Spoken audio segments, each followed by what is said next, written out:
Hanging out. Sorry, I was just hanging out down the street doing the same old thing I was doing last week. Just not a thing to do, but talk to you. But it's all right. It's all right.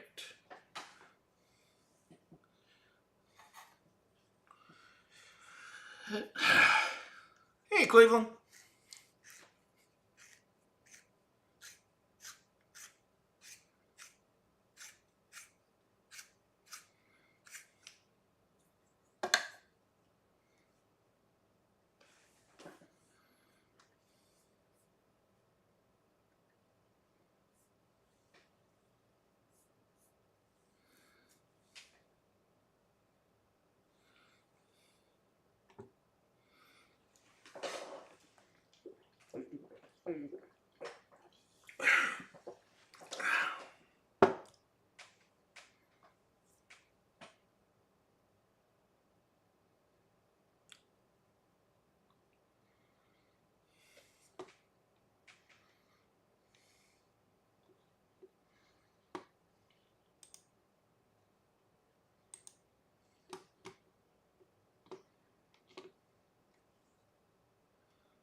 Trying to make a decision about what I want to draw, which I should make before I stream, but I have not learned my lesson yet, and I probably never will.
else.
Fade!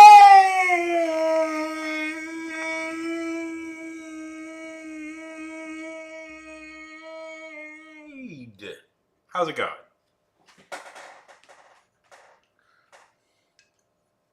Good to see you. That is you! Chippity.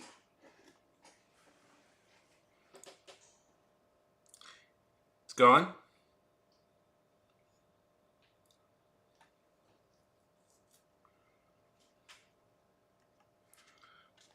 Going as good as it can go.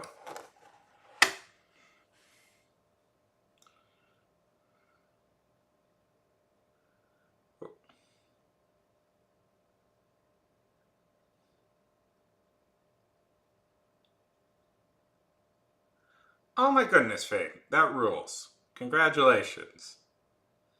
I know it can be difficult at times.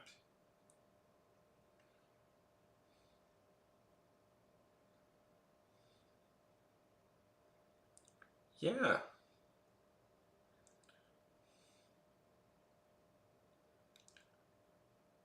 I'm being very indecisive today about what I want to draw.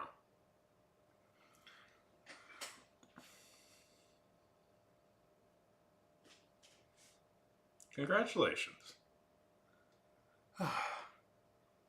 How was your? Did you have your thing yet with that really difficult piece that you were playing? Has that happened yet?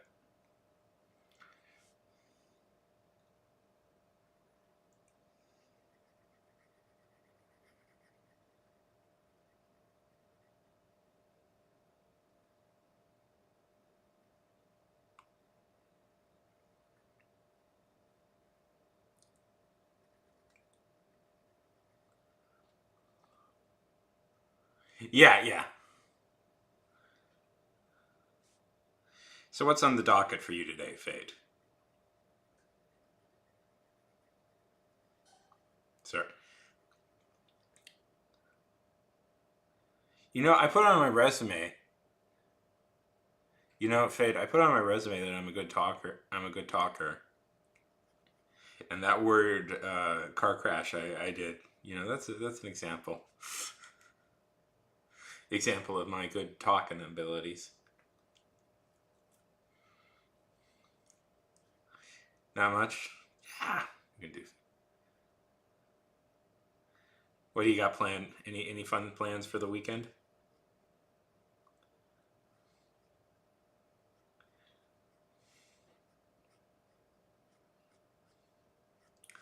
I mean, essentially, Fade. You are talking, but with just extra with accessories.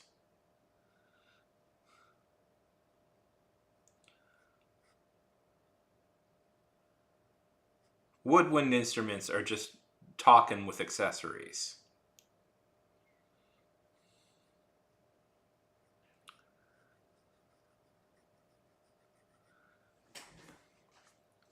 Yeah.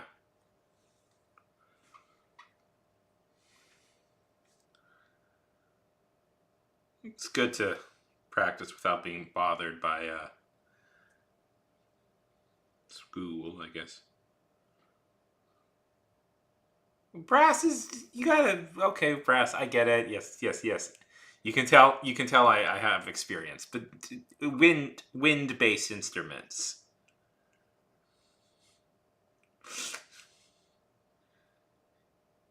You still have to control it with air.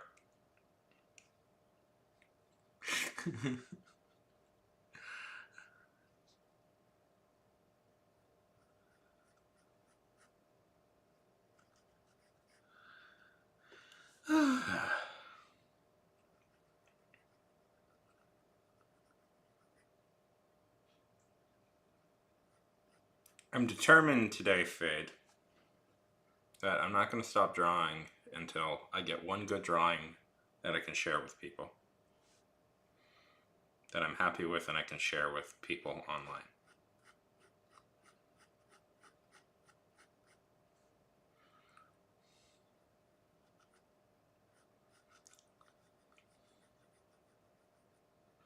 So,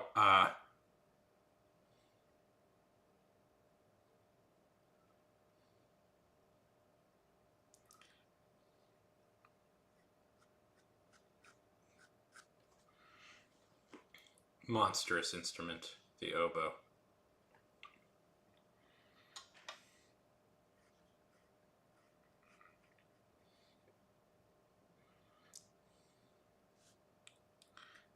Well, it does have the most fun name.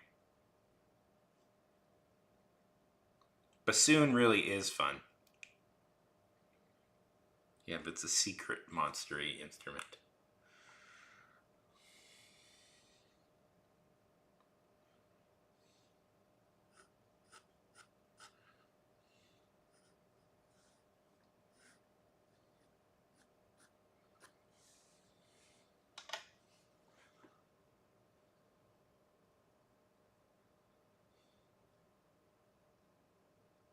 I read something.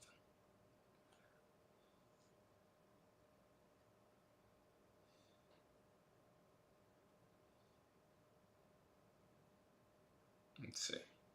Yes.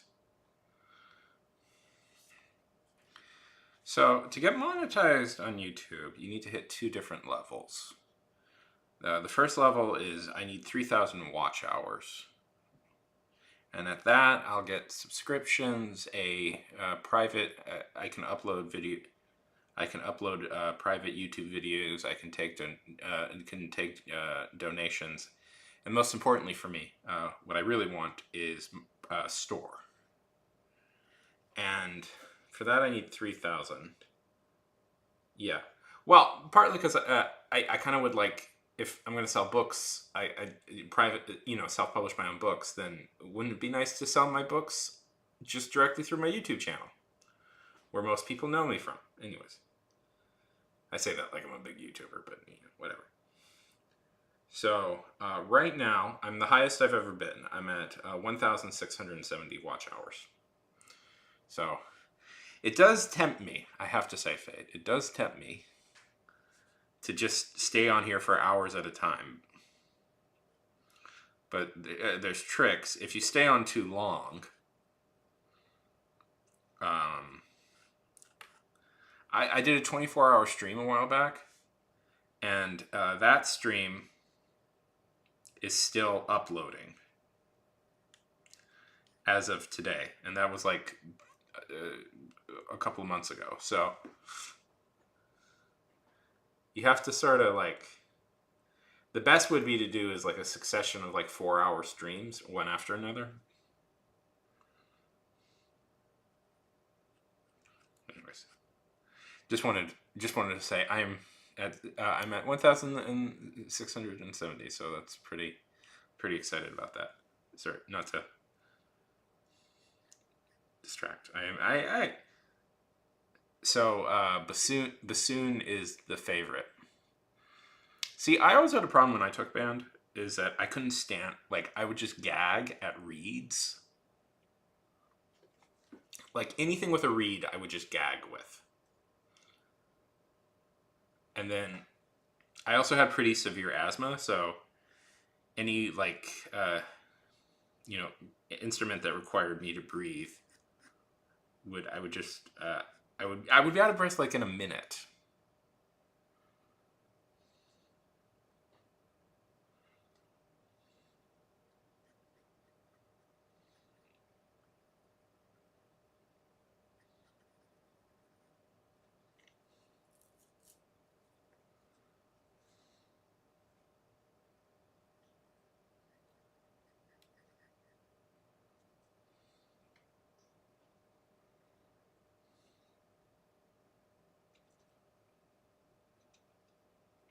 No, no, Fade, you don't understand. I gag even at those. So I gag even at I'm gagging thinking about that right now. I gag at like popsicle sticks. I can't. I just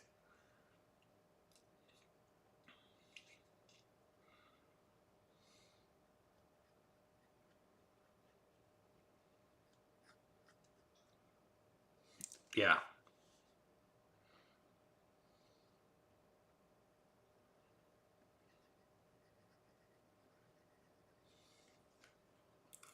Yes, I know. I'm a delicate little flower.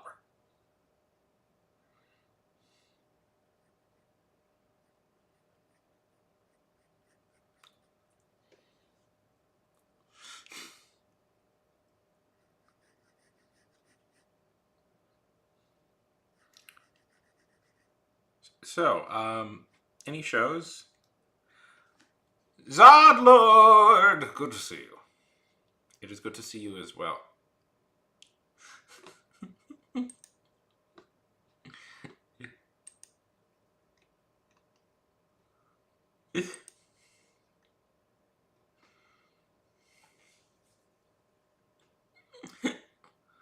How's it going? Still at work?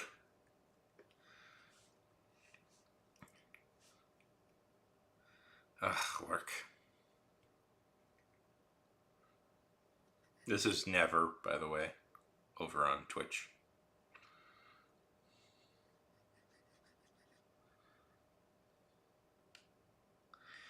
Because people love hanging out here, Fade. They love it.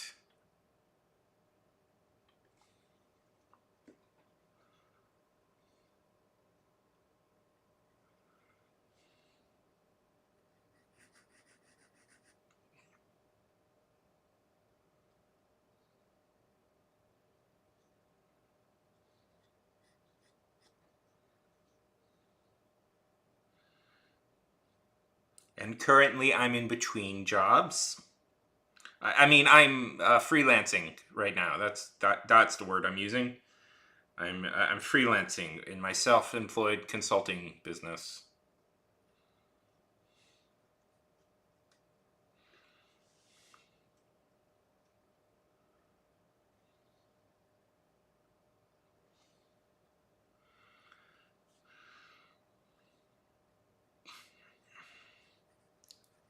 Where we make digital media here at my production company, aka me posting occasional YouTube video and streaming.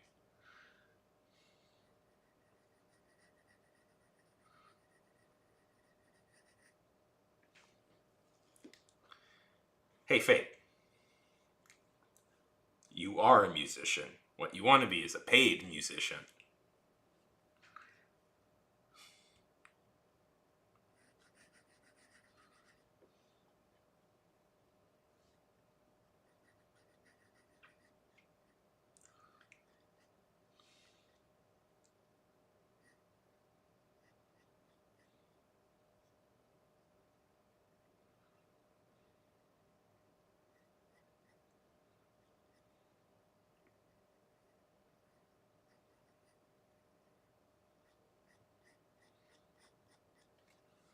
Yeah. See, it's very easy to spin. Um,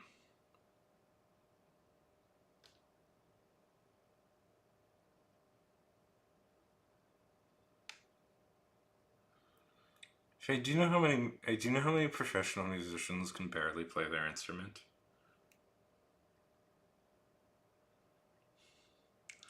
One of the most famous bass players of all time was a guy who didn't know how to play bass.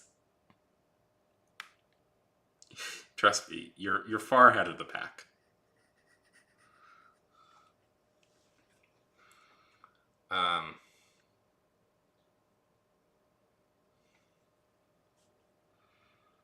If you're curious, I'm talking about Sid Vicious.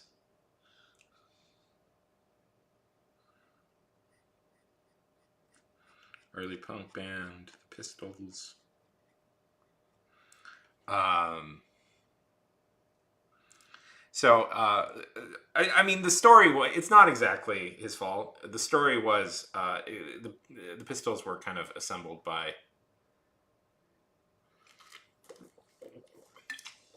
a shop owner, which is always part of a funny story in like the rise of punk music, that one of the most definitive punk bands was were actually a pre-assembled band meant to advertise a store, but what have you. And they needed a bass player, so the guy hired Sid Vicious, and Sid had the right look, but he wasn't actually a bass player. He was like a singer and a saxophone player. And the guy said, like, yeah, he would but they had already hired the singer. He would have hired Sid Vicious as a singer if they had the opportunity to. So but he had like the look. He had the look and like attitude as a really good like punk musician. So they were like, yeah, we gotta bring this guy in. So they had him play the bass, and he's like, the problem is Sid can't play the bass. Couldn't play the bass. So what they would do is they would just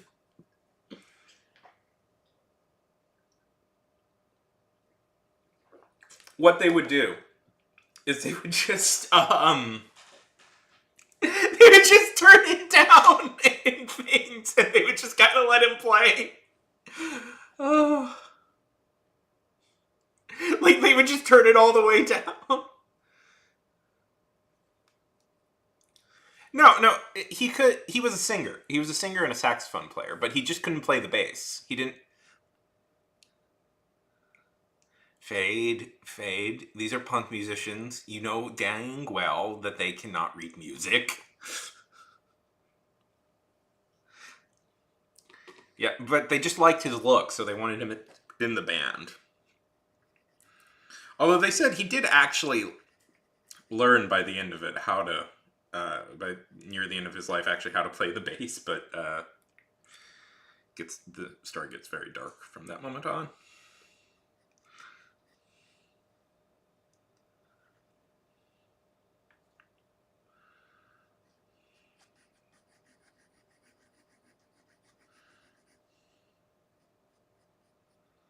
Yeah, it's for losers.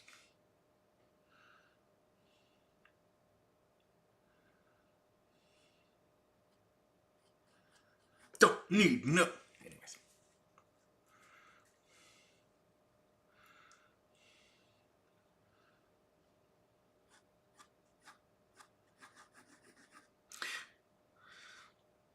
Yeah. Don't need no.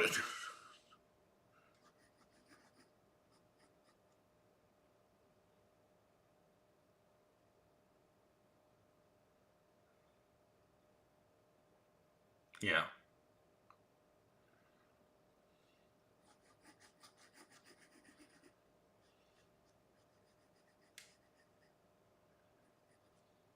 My favorite punk band, if nobody's asking, but I'll say anyways, was The Clash, probably. Followed by Dead Kennedys. Yeah, based.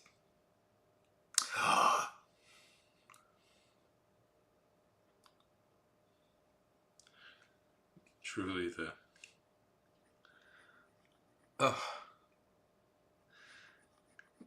Worst part about that song is that it is a very catchy song, so it does get stuck in my head frequently.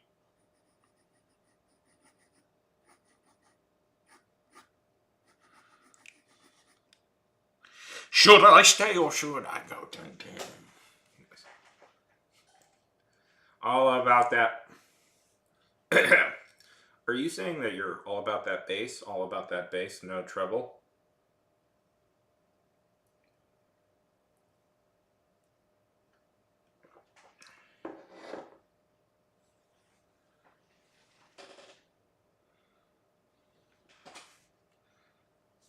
Hmm. Also, she married the kid from. Those are the facts. These are the facts I know about Megan Trainor. She has that song.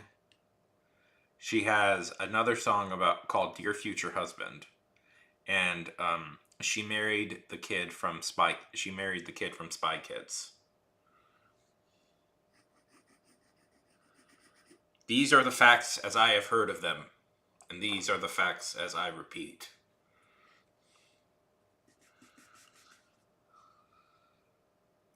Ah,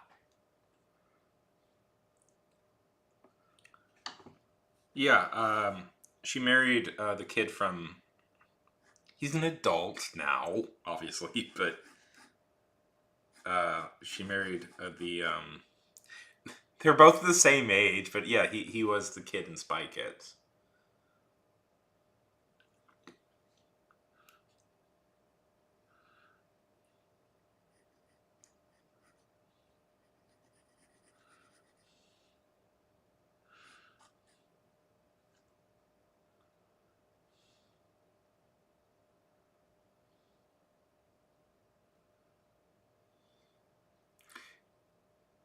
Thanks, Day Tripper.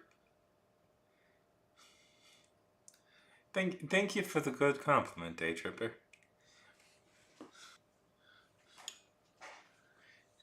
No, he's a grown up now.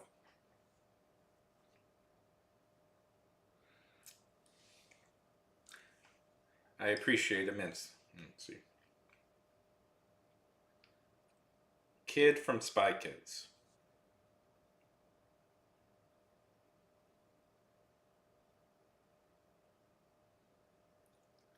Kid from Spy Kids.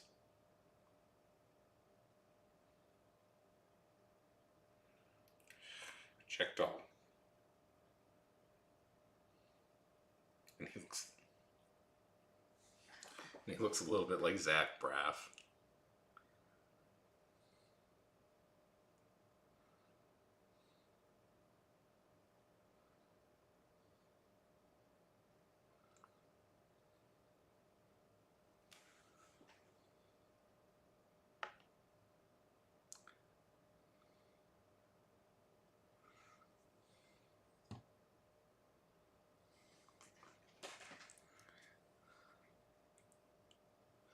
It happens so to all of us, Fade. Time is undefeated.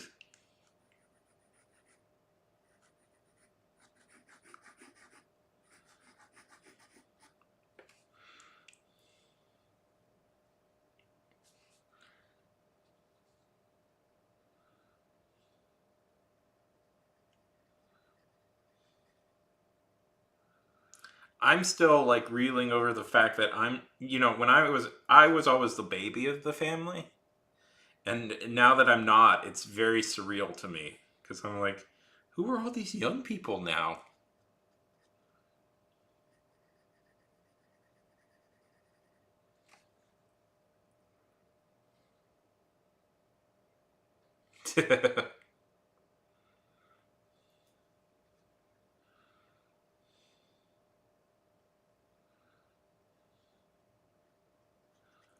Like I'm so used to being for like the longest time I was always like the youngest person in a lot of stuff I did, and now I'm becoming one of the older people, and it's very and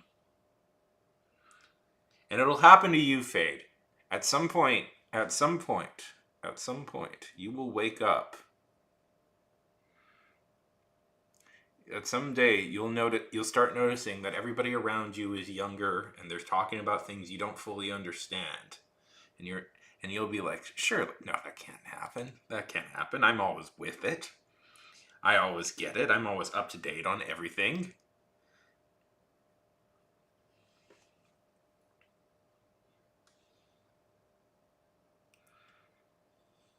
Yeah, I see.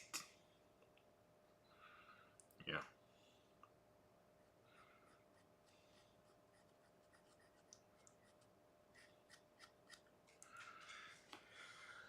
Have you seen The Sixth Sense? I don't know. I don't know. I don't know. You're young. I don't know if you've seen The Sixth Sense. Um, Bruce Willis in that movie. He's playing it. The guy in that movie. You know what it is? He's played by Bruce Willis, and you don't realize that until like the end of the movie, where it's like his name comes up, and you're like, "Yo, that's Bruce Willis in that movie." That's why it's like one of the great twists in American cinema. It's a good movie.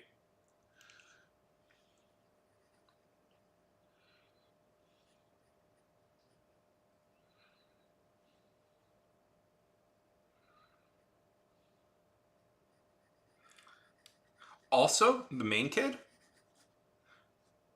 That's You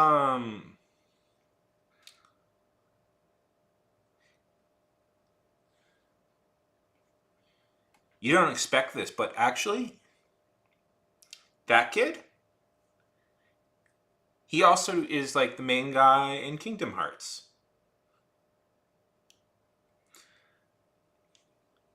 Another twist you don't see coming. I'm stealing this bit from somewhere, but I don't remember where it is.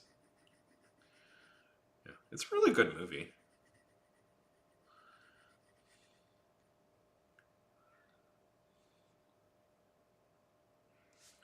I haven't seen it in forever.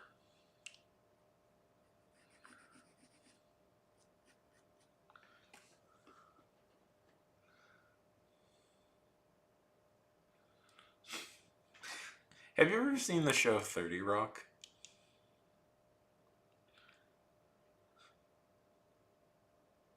One of my favorite jokes is the character Tracy Jordan. He goes like, and that's when I finally figured out the twist of Sixth Sense. No, that's when I finally understood the twist of Sixth Sense. Those people at the end of the movie, they worked on it. Yeah, they worked on that movie. I thought that was such a funny line. Yes, it's kind of it's creepy. Did you see the follow? Have you ever seen the follow up? Have you ever seen the follow up? Did you see the follow up Unbreakable? Yeah, that is such a creepy movie. Yeah, that's such a good scene. Haley Joel Osment is so good in that movie. It's ridiculous.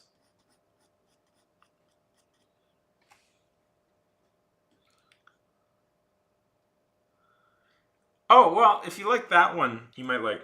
If you like that, it's kind of it's a take on like superhero movies, but made before like we got nothing but superhero movies. So,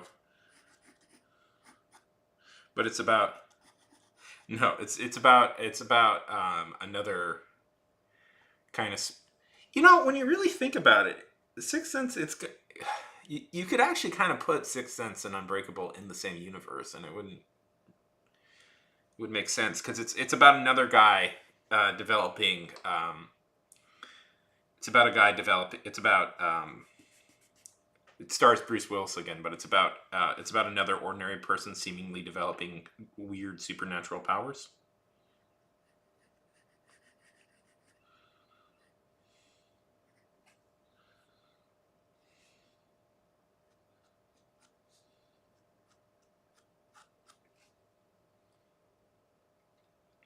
The 12th Sense.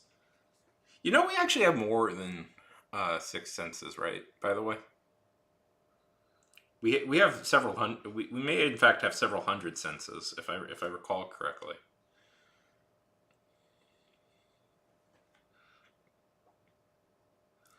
The 17th sense. It's like a combination of smelling. There's like there's the sense of being able to figure out where your hands are in relation to your body. How many senses do we actually have?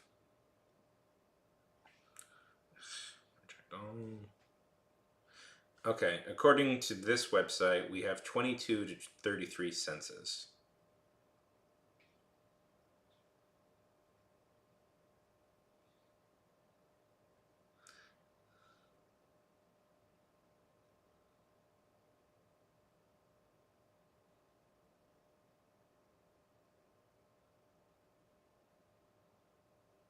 Yeah.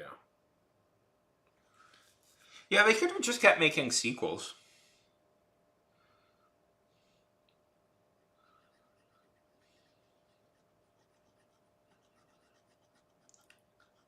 And then M.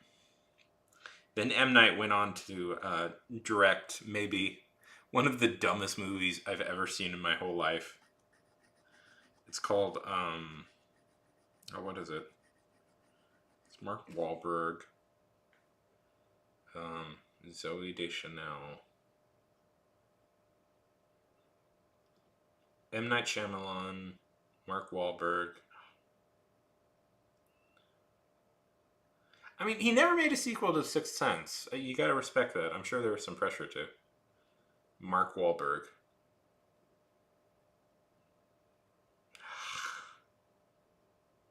The Happening. Oh my god, Fade. Fade. Fade. You must understand me. The Happening is like one of the dumbest movies ever made. I sat there shocked how stupid it was as a movie.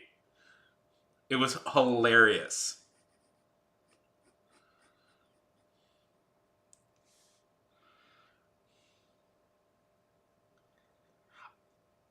Oh, I love that movie. That's one of my favorites. I loved that movie so much when I was younger. I rewatched it. It still holds up really well. Isn't it funny though? I was thinking about this. Everybody I know who really got into that movie started watched it when they were like a kid, and I'm like, man, talk about a movie that has nothing to do with kids. In that it's about the drudgery of working an office job. Yet everybody I knew who watched it when they were a kid.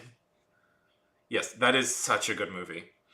At some points, I think I've declared that maybe my favorite movie.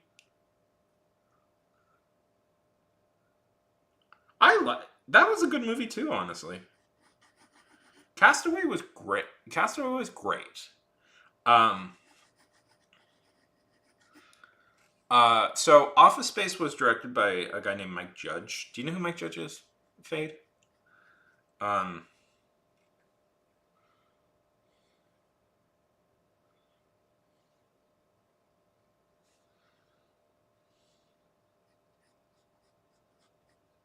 Mike Judge created a couple of little shows you may have heard of. Um,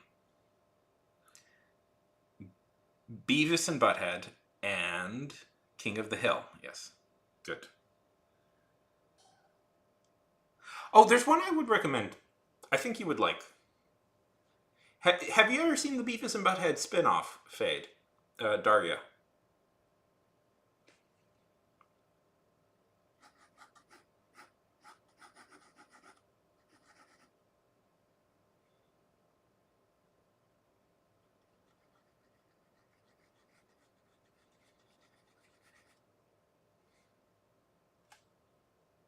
When I was a teenager, I really liked Daria. That was a show I really liked.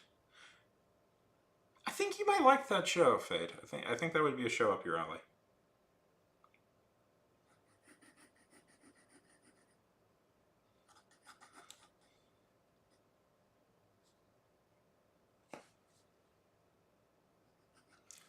Does it exist on?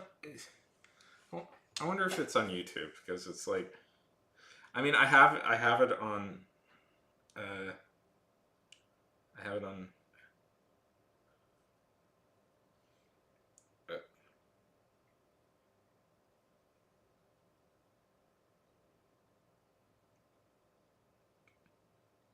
that's a good. That's a good show. Oh, my mom really likes that show. Daria full episodes. Let's see. Let's see. Yeah, it's probably not streaming anywhere.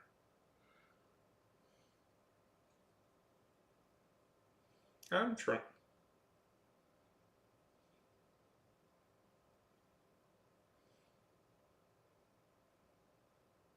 Oh, of course.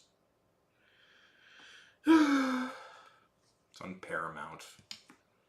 A service nobody likes.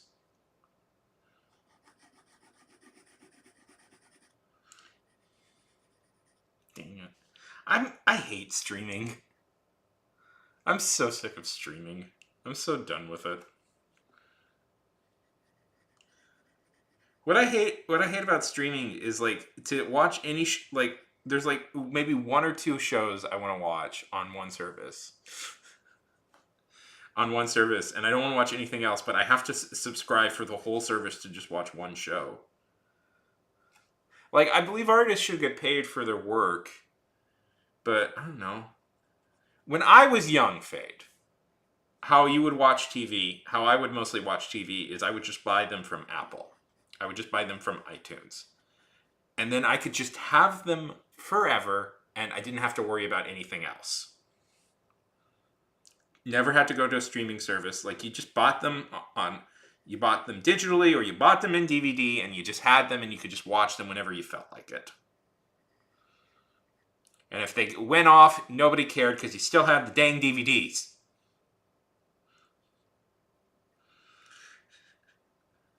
It's so annoying to deal with.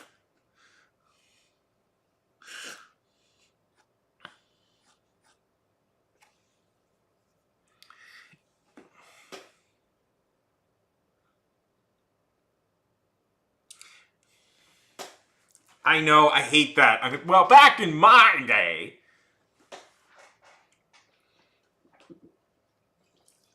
there are. I don't want to be that person. When I was young, I hated old guys who would complain, who would do that, who would complain about like, well, back in my day, it was this and this. I never could stand those guys. So, and I always swore to myself, when I got older, that I would never dismiss out of hand anything that young people were into. Because I was like, I was in that situation when I was young, and I found it very annoying. So I have to remember to be humble, and not dismiss out of hand. But I hate this stuff. I hate it. I hate it so much. It was so better. It was so much better. And I know, like, people say, it was more. It's. I think it's more expensive. I think it's more expensive the way it is now.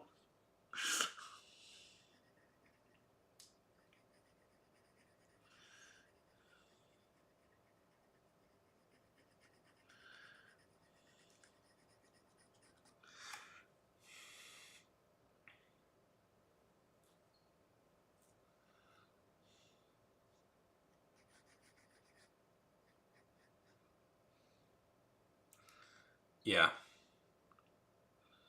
Oh well, not every generation. The thing is, I find it so stupid to complain. Like, not to get.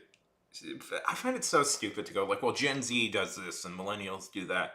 Like, do you know how many people say, well, millennials don't do that? I'm like, that's just not true. Do you know how many millennials there are, Fade? Do you know how many millennials there are? Over 1 billion. How is that like? How can there be? Yeah, you can tell I'm trying to. But it's like, how can there be like any consistency in 1 billion people?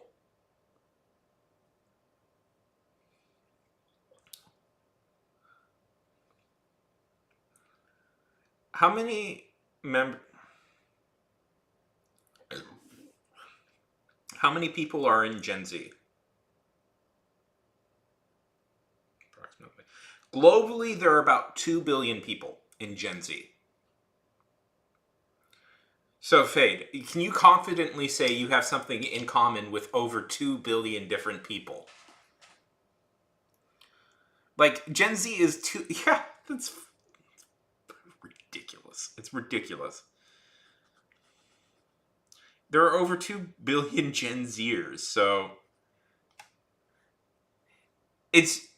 It's very easy to find. I'm going to say this. It's very easy to find stupid people in Gen Z because there's 2 billion of them. You know? I don't think it's that difficult to find people who say dumb things, do dumb things.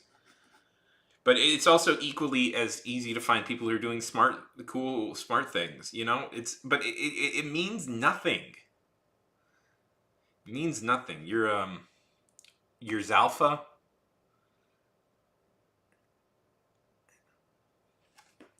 You're Zalb.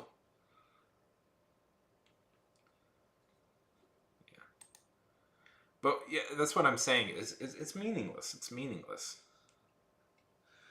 Yeah. Oh yeah, but Generation Alpha is super dumb and stupid. It is so funny when I don't know. I mean, we're finding out what the comedy of Gen Alpha is. I guess. I think it's interesting that the thing I'm noticing with Gen Alpha, at least, is it seems the joke with Gen Alpha kids is going to be that they're dumb. That they're dumb and they don't understand things. I don't think that's true, but I think that's the joke that they're going to do. Because I think, generation makes a joke about themselves. For millennials, it was entitled. Like, millennials always joked about how entitled they were. But I think for Gen Alpha, it's going to be how dumb they are. Which is funny because that was kind of the you're not dumb, Fade. Do you know how impressed I am with you that you can do all that musical stuff? I always wanted to be able to do music. That was always a thing I always really wanted to learn how to do. And do you know how impressive I find that?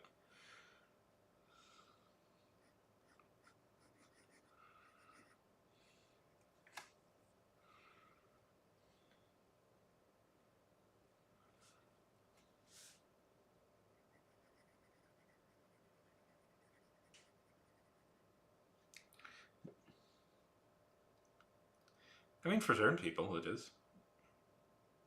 You have to have the right mindset to do it. But it's impressive, Faye. Don't. I know everybody likes to make fun of themselves, but it's impressive.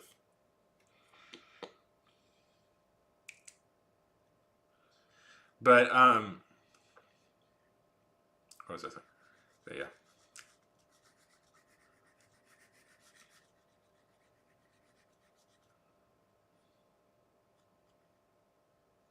I don't even know like what. And then we're gonna have to deal with betas now. Ugh. I'm already exhausted by Gen Z already exhausts me. I don't know what to do with betas. Betas are I don't know how to comprehend them.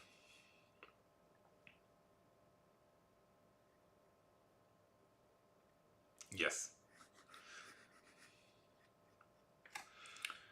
Well, if you can't be at least a little bit self-deprecating, I don't.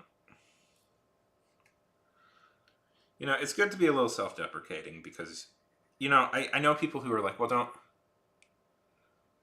Yes, they will be around. Give it a few years, and we'll have absolutely incomprehensible Gen Beta jokes.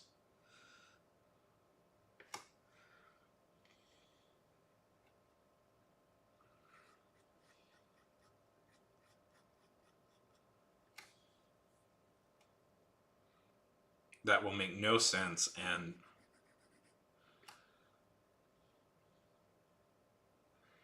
it'll be about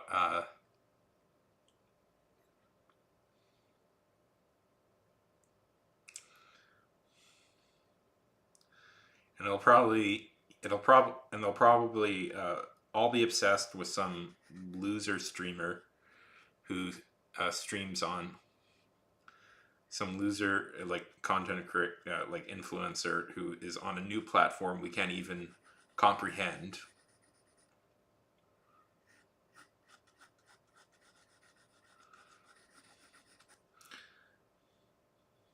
What do you think the but that's complicated and Fade, but that's, you know, like that's harder than you think it is.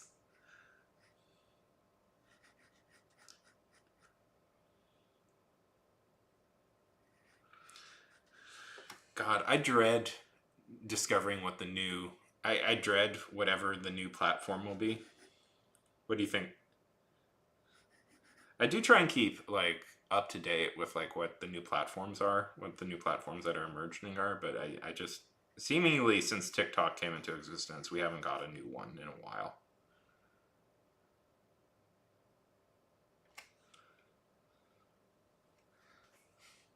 Fade take the cut. But you will fade. You're young. You're young. You're young and you're already learning it. By the time you reach my age, you will be a master.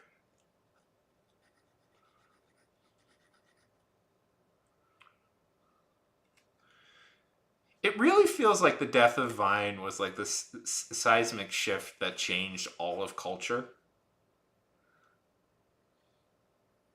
Were you even born when Vine was in existence? Because it's funny. I don't know if you can tell this about me, but I'm a bit of a Luddite. And I'm always a little bit behind. Nowadays, I'm trying to keep up to date just because, if we're. Yes, but you have at least a decade. You have at least 2 decades to reach my age.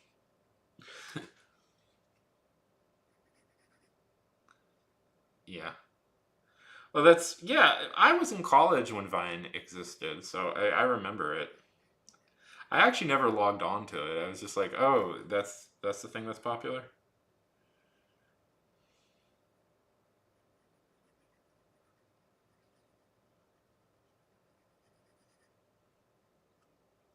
I was like, oh, I'll look into it someday, and then it ended before I could.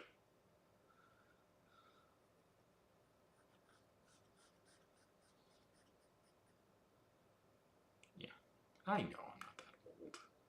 I feel like I'm getting older, Fade. It does. I am starting to feel my age a little bit at times. I partly because I lately the big fear in my head is like I haven't really achieved anything I thought I would by the time I'm 30. So I have to start making decisions.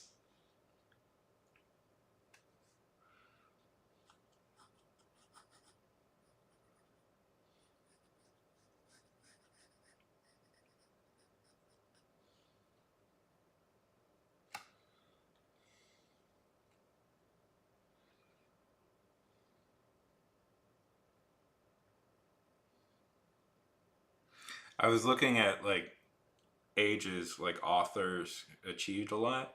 And I was like, okay, like J.R. Tolkien, the writer of Lord of the Rings, didn't publish till he was like in his 40s, which is like okay, cool, cool, cool. So I still have a decade, but he what by the time he was my age, he was like already a professor at Oxford, and I'm like, oh god, it's like I'm not there yet. I don't have that option of being a professor at Oxford.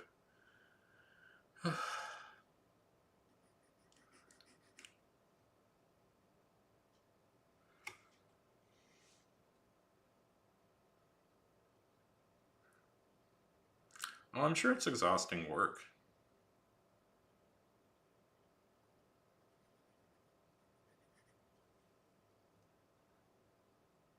Actually, this isn't turning out bad. I was like, I'm actually not hating this drawing. Yeah.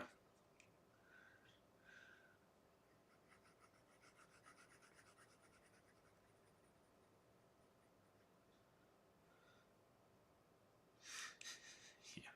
I know. Listen, Fade, he only is maybe one of the most important writers that ever existed and created a beloved book series that will be read till the end of time.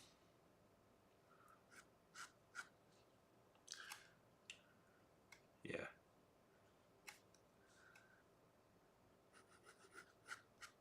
That's very nice, Fade. That's very nice. But I do have dreams. I do have dreams, and I need, if I want to accomplish them, I need to start working. I need to start making more serious moves to achieve them. Like, you can't just kind of wait around forever for, um, you know, your ducks in a row, for like fate to like just give you, uh, like everything you want. You kind of have to start making some decisions yourself. And I need to start very seriously thinking about what I'm going to be doing. Oh, I love Camus. I love Camus. You are that is a good. The Stranger is one of my favorite books.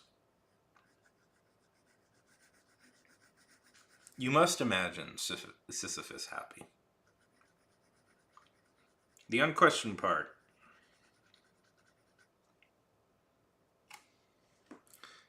See, you're already way ahead of me. I didn't discover Camus until college.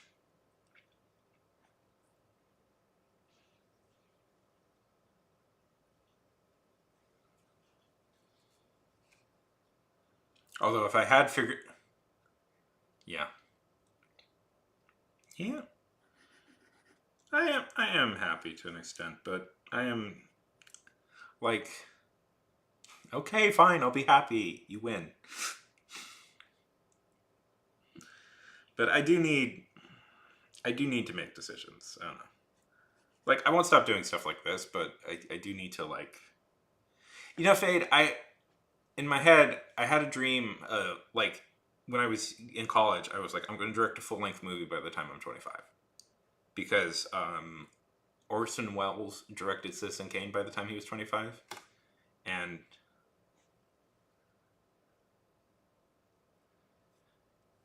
that's where he tends to come in. And I didn't do that. And I'm like, that was always a dream of mine, and I never did that. And I'm like, why didn't I do that? I don't know, just didn't have the didn't do it. Yeah, it's really, what did you read? Did you read did you read did you read Sisyphus? The Myth of Sisyphus. I can't speak.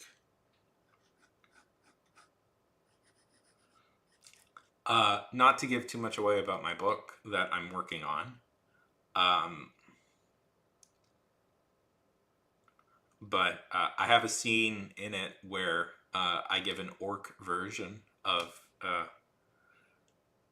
Camus, where he gives advice, where there's a orcified version of the Myth of Sisyphus and he gives similar advice.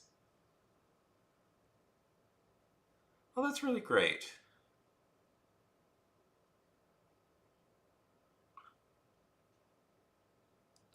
I'm really happy, Fade.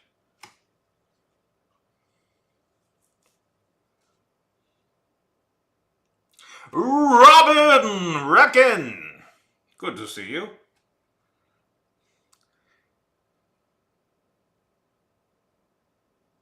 Yeah.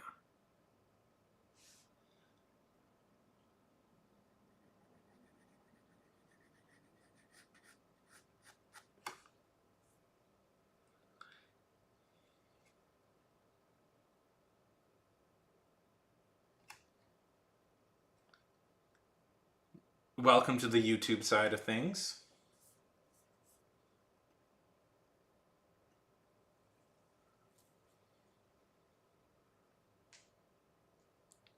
Oh, oh no.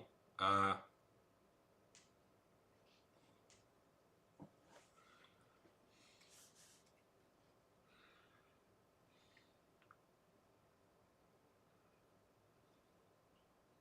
what did you read?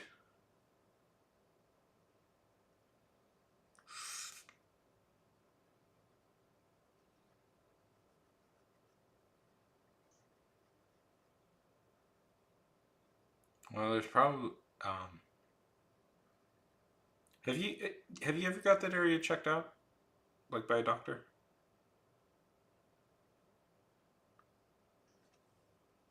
Yeah, because when I get cramps,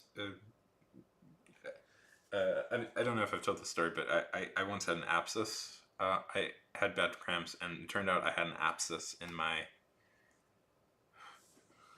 Um, See, it turned out I had an abscess in my stomach, and it because I had untreated Crohn's. Um, okay, good. Because I did not fade get that checked for like a year, and that was the dumbest mistake of my life. And I nearly died because of that. And I was like, I was like, and I could barely sit in like, I could barely sit in things. I would just collapse on the floor. And this went on for like 6 months. I had this horrible pain in the side of in my side, and I didn't check it for like 6 months because I was like, oh, I'm just, it's fine, fine. Turns out I had a,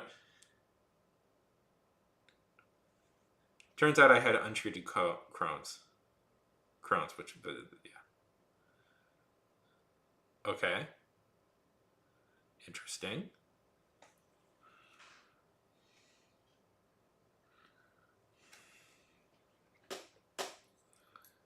Listen, I'm not.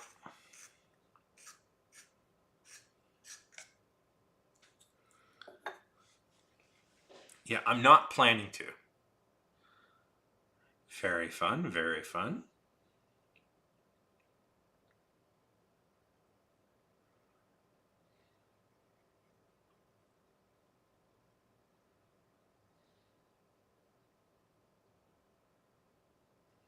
I keep meaning to try and get into Webtoon.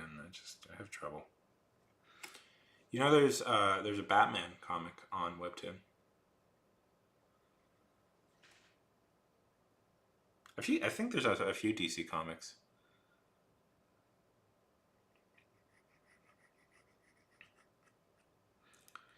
So everybody in chat, are there things you're looking forward to?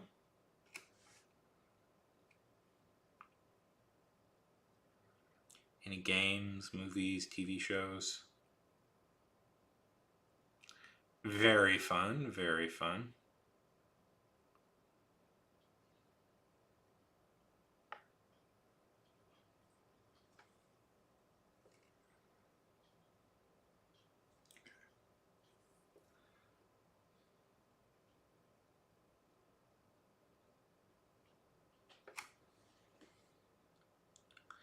Well, that sounds cool. See, comics can be fun.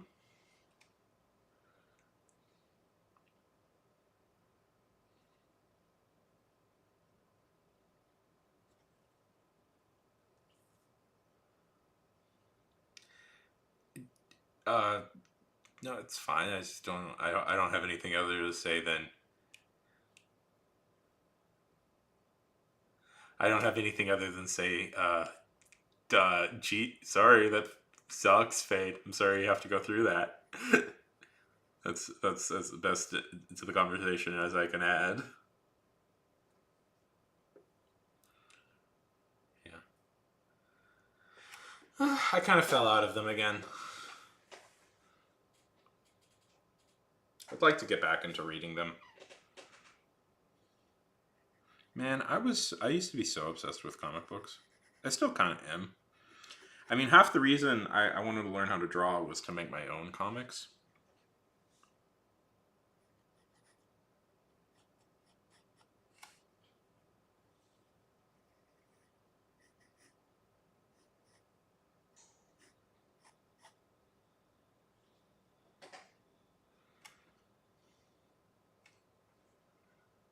Yeah.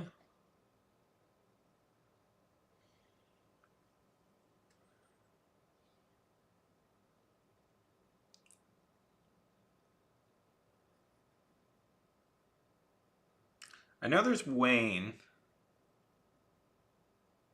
Yeah. Well, they do that. See, the problem. I'll throw this out there. Here's the problem with modern comics, especially as of now, is it's kind of a fight between several writers. And what happens is there are two or three writers. There's a bunch of writers out there who all have their idea for how the story should go. And every time they get in charge of the main comic, they completely undo the thing. And because we're not letting writers have long runs with characters anymore, character development has like totally dropped. And like you can see this with like when Tom King, who is actually my favorite writer at the moment right now, got to do like 100 issues of of a Batman comic. That suddenly Bruce went through a whole lot of character development almost immediately. Because like Tom King's whole thing was that Bruce is starting to open up again. He's starting to trust. He's starting to trust people. He's starting to trust people. Tom is the he proposes. He proposes to Selina, and he starts building a new family unit out. He starts finally like building a family unit officially, and that was really lovely to read. And then they said, we're not going to do that. We're going to do something different. And it just didn't matter anymore. And you get this like group, and it can be very frustrating because that didn't used to happen. That I need to really emphasize this. This is kind of a newer phenomenon. This is kind of a newer phenomenon. It used to be writers would have long runs with characters so that they could do like full story arcs with them. Like Spider-Man is almost kind of defined by having like 4 or 5 writers who wrote him for like a decade. And we don't do that anymore. Batman had like a team of like 3 or 4 writers that were writing him for pretty much like the 80s and the 90s. And so suddenly you would get a lot of development. Unfortunately, I hate one of the writers, which is terrible because he was probably one of the better writers, but he was also a very annoying. He's now very obnoxious on Twitter, and he's a right wing ghoul now. Unfortunately, fuck you, Chuck Dixon. The fact that you wrote good Batman stories really irritates me. And created Stephanie Brown really irritates me because I like Stephanie Brown a lot as a character.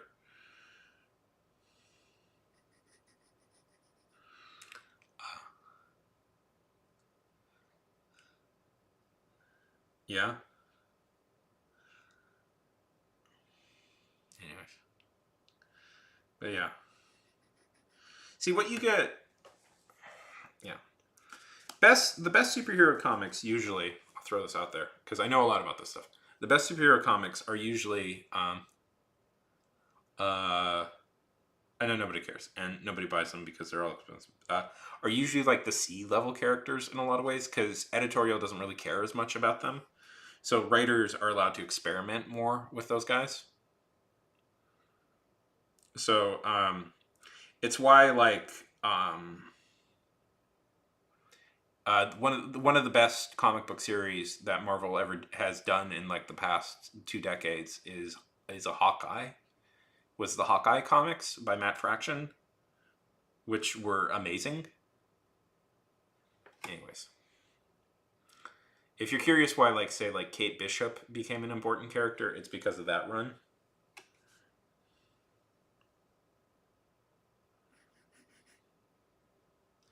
Yeah. Because they're blue devils. Oh, I should do this.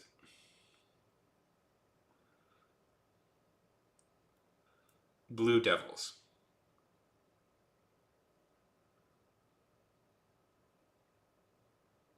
Okay. I was going to do one little bit, but Because there's a DC comic character called the Blue Devil, and I always forget who it is. So you're really into. So you're really into the Blue Devil, the DC comic book character, Daniel Cassidy.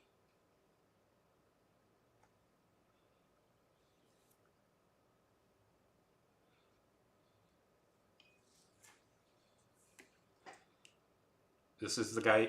That's your favorite? I didn't know he played the drums.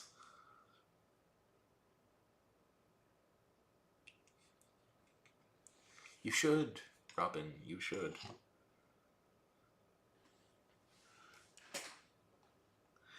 Okay, I'll look it up.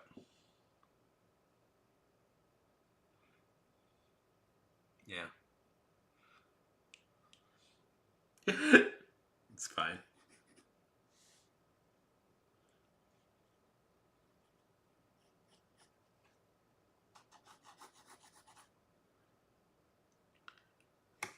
Yeah, well,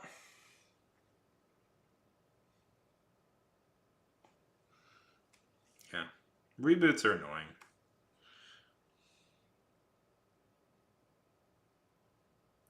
I haven't heard that. That's cool.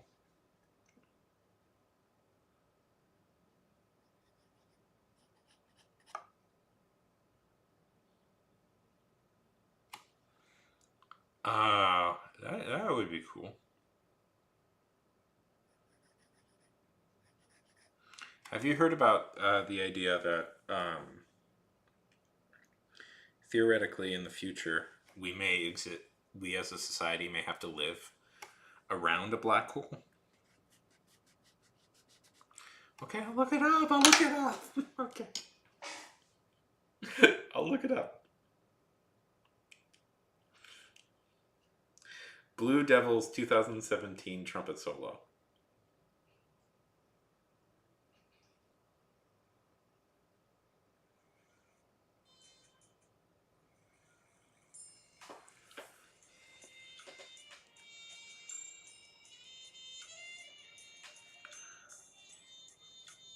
No, it's fine.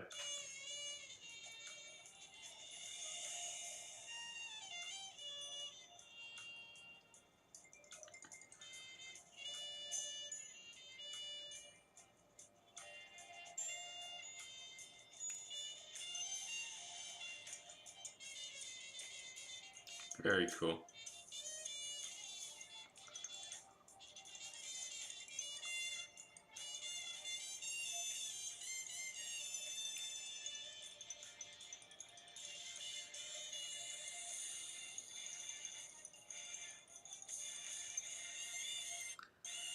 Very cool. Very cool.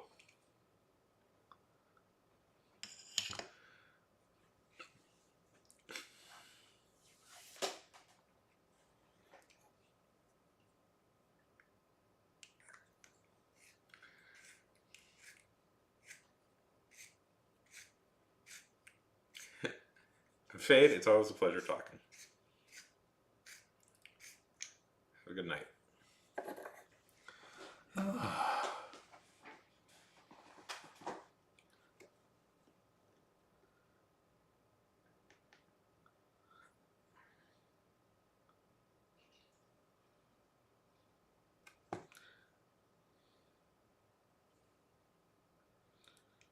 What was I saying?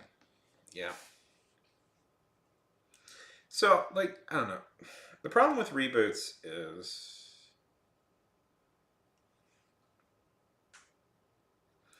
I do think reboots are kind of annoying, honestly. But they seem to be an incontroversial, unstoppable part of, like, modern.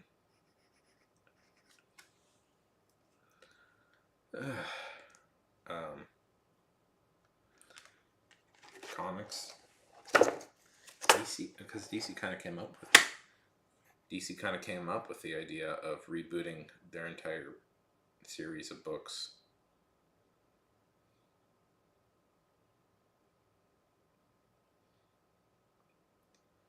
Like, that's why they love doing it so much.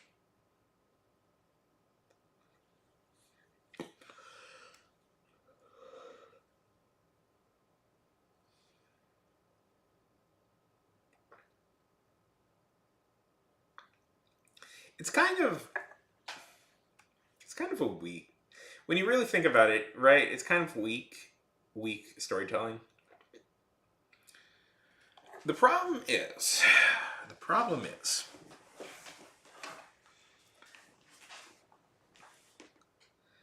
the way they produce comics is,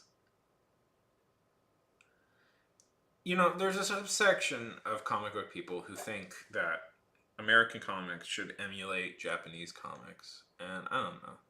I kind of think half the fun of superhero comics is how it's a weird living world. It's an ongoing living world, and there's always weird stuff going on the side. But man, they got, yeah. Well, the problem is fundamentally, Robin. After DC releases what, like 20 books a month? I don't know the exact numbers. Every month, all year, for years. The more you do that, the more story is just going to build. And comic book fans, Robin, comic book fans are obsessed with continuity and getting a lot of little references in for a lot. They love like bringing back old stories and getting a ton of references in. And they're also obsessed with remixing old stories over and over again, which is very frustrating because sometimes storylines are sleeping dogs that they should just let lie. And you have sort of a business model of this. At a certain point, no matter how much you do it,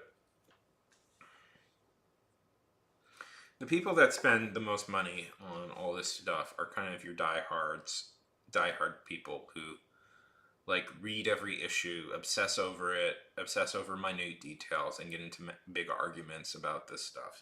It's like, and obviously those people should be appealed to, but the real way to make money in all of this stuff is casual fans. There's just a lot more people who are casual fans, and if you can hook casual fans into something, that's a big deal. So what we have is a situation where they both try and hardcore appeal to like the hardcore guys who have been reading for like 30 years and know all the facts, know all the little trivia, and casual fans at the same time. And what you kind of get is this neither fair or foul, where it's just like it's kind of the worst of both worlds, where it's obsessive trivia about things that only people who've been reading for 20 years would know offhand, and far too broad and far too broad and far too explainy and like too like what am I trying to say? Like too like heavy on exposition, desperately trying to catch up people to new casual fans, and it's like, and so this is kind of the dance you're in, where it's like you need casual fans are always important in any media thing. You need them to really grow, but you can't alienate your hardcores. But appealing too much to the hardcores means that you lose the casual fans. Appealing too much to the casual fans means you lose the hardcores. So there's this constant like they try and do both, and bad comics try and do both and satisfy neither. And so the solution often is, well, we're just going to end the stories, reboot it, and try again.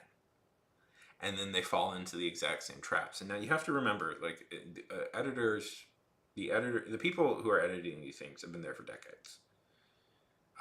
Comics are a very, like, big superhero comics are a very closed bubble industry in a lot of ways.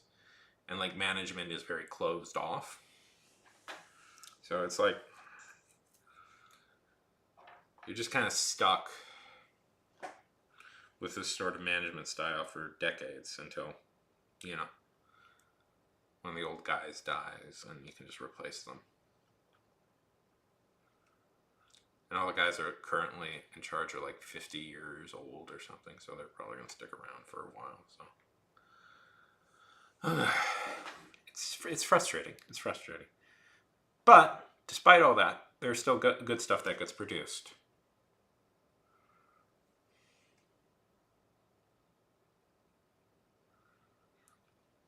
Like I tried to jump into I tried to jump into Spider-Man comics again now that a new writer is in charge. I'm like, oh, it's just nothing but like Green Goblin is a good guy now, but actually he's a bad guy, and I kind of thought the Green Goblin was. I forgot when the Green Goblin came back to life.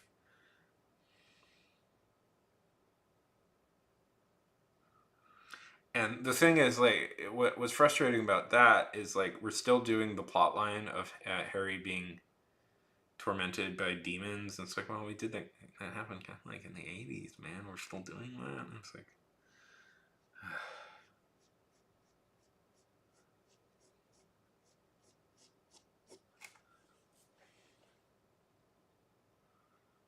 but the reason they reboot Robin is because they want to give new fans a jumping on point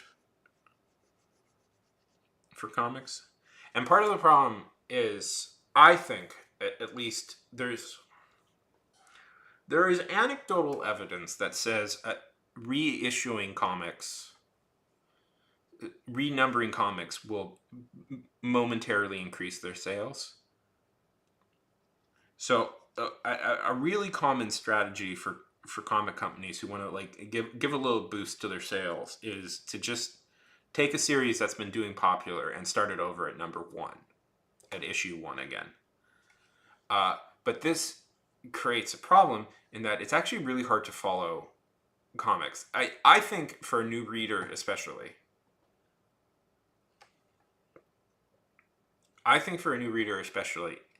It's very difficult to figure out where to start, because there's 5 or 6 series all called, like, I use Spider-Man just because he's a good basic example, called Spider-Man, and they all start with issue 1, and it's like, where the hell do you start with this? You don't start anywhere with this, Robin. You don't. Yeah, it's difficult. And again, the momentary bump in sales is from hardcore guys who are obsessed with collecting. Yeah.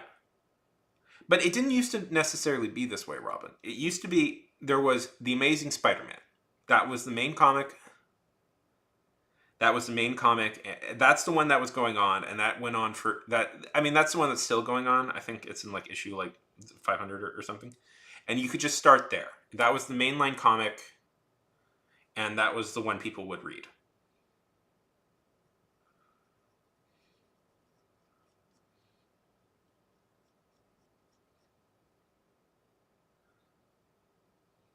And that's where like Spider-Man existed. But there's like 20 now Spider-Man spin-offs. Yeah, it's difficult. It's like me proposing you read like a Spider-Man issue series would come with so many caveats of which Spider-Man series you have to look up, and it's impossible. I don't know.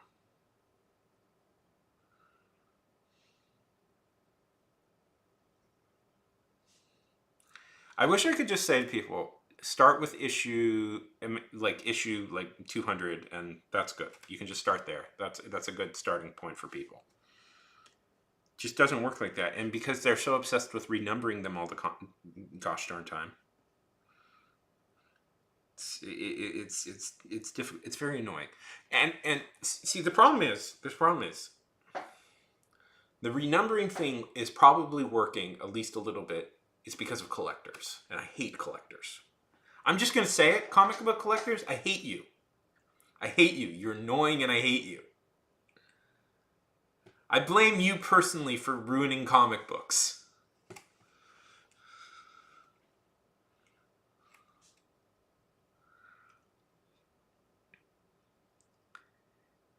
If you're curious why, I have this hardline stance, is because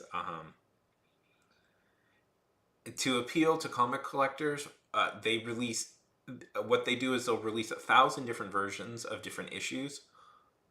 Like this was particularly bad in the 90s, where they would constantly release issue ones with like 1,000 different covers, and all they really cared about was these issue ones or issue zeros, and it was like nonstop gimmick. It was nonstop gimmicks. It would constantly almost every issue would be introducing a new character, and the idea was, well, this is the premiere of that character, so this is going to be valuable, and that's going to, like, the collectors are really going to love that.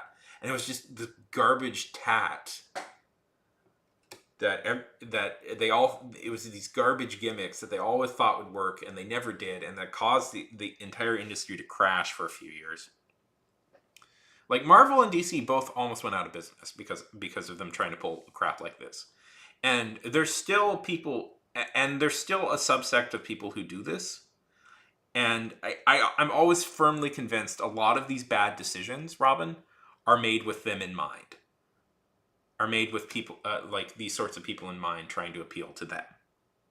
So I hate you, collectors. I think you ruined everything.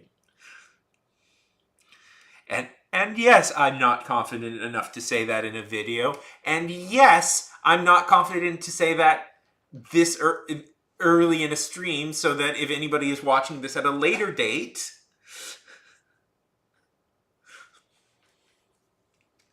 they probably won't see this because it's an hour and a half in.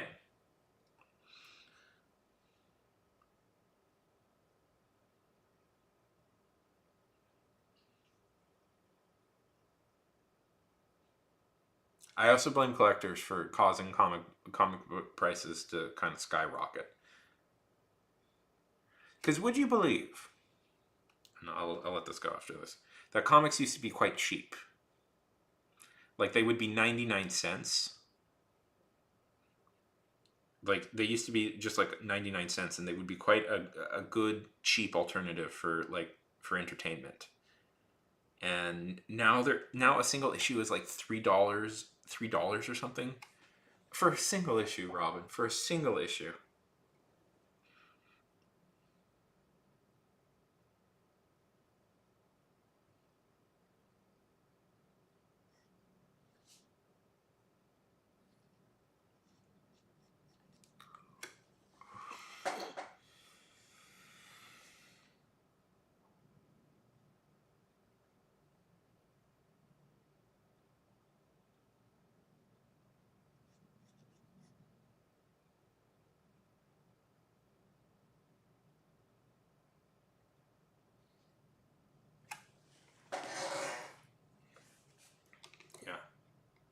Okay.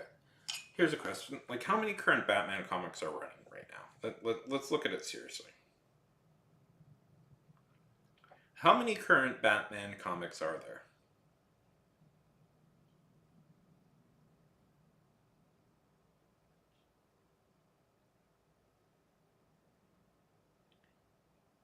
Okay.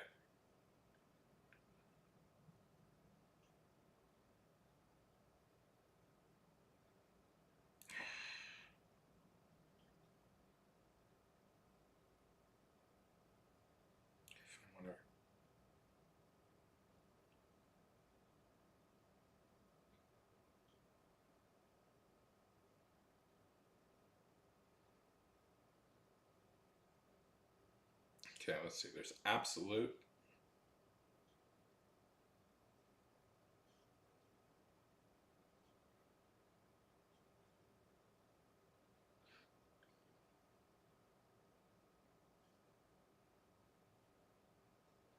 There's, I guess they're doing a long Halloween. That's fun. There's Batman and Superman World's Finest.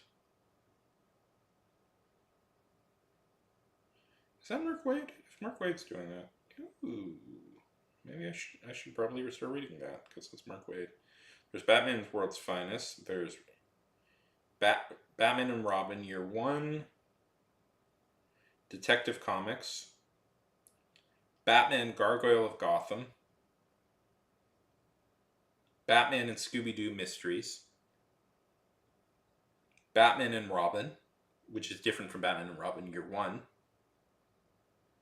Batman. Batman Full Moon, Batman Brave and the Bold. So how many were there? One,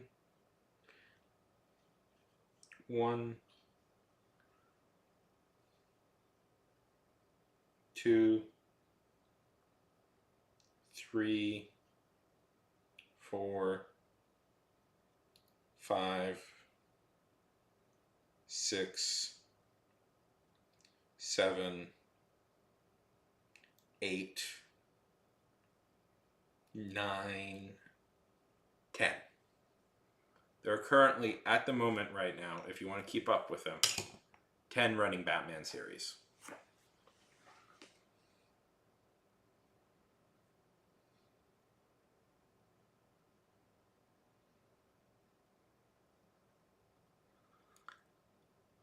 Now, to be fair, several of those are miniseries, so they probably, that means they won't last. They're not meant to go on forever. But there's like 4 or 5 ongoings.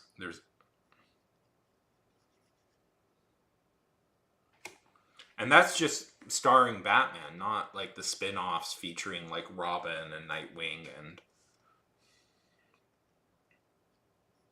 Batgirl, you know?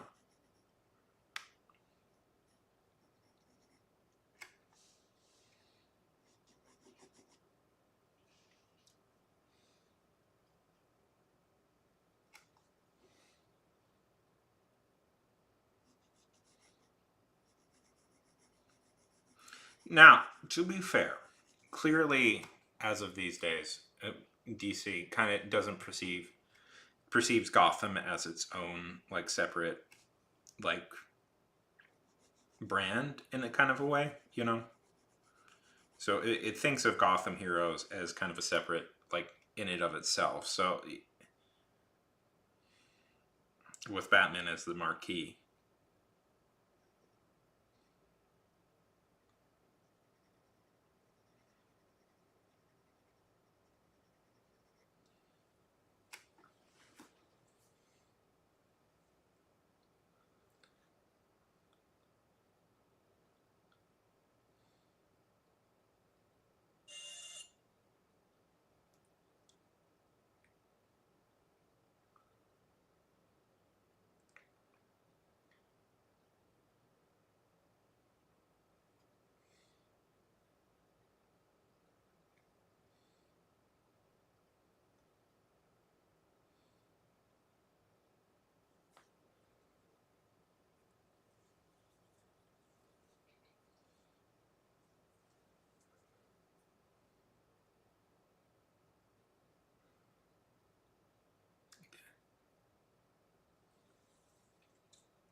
Yeah, I'm gonna get some food. I'll be back in a sec.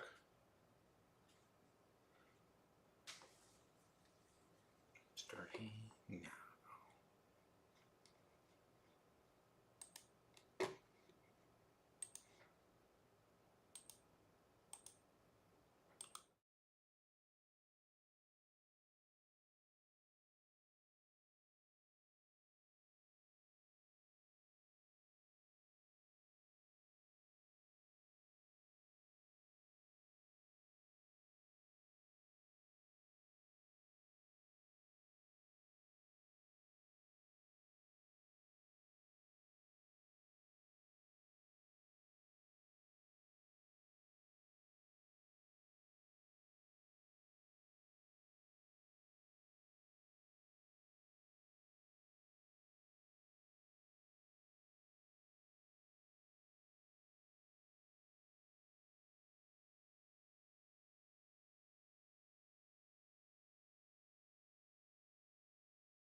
Hey.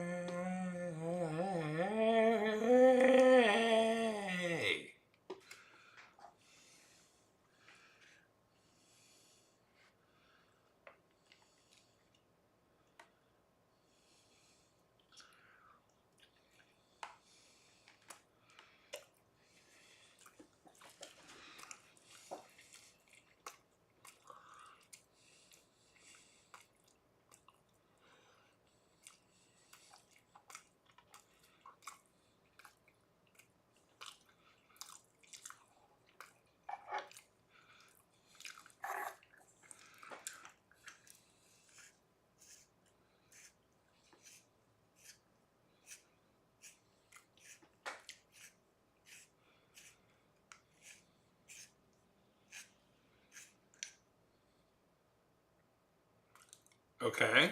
How's that going?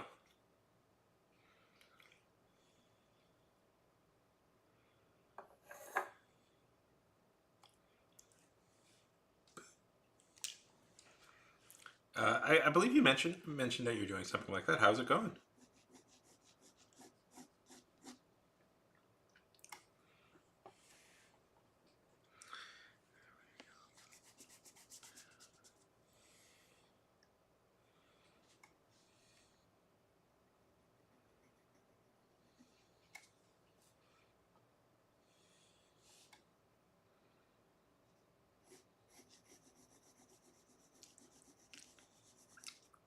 Oh,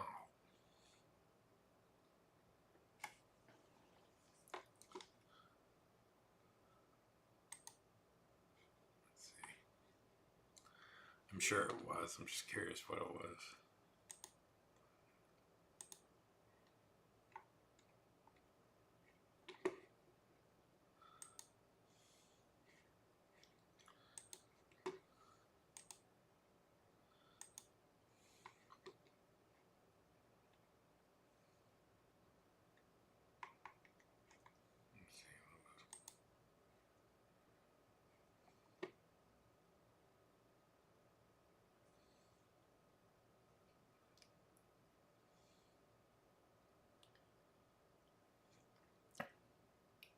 Let's see.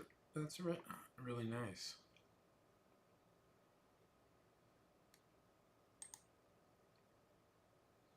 Ah, yep, there it is.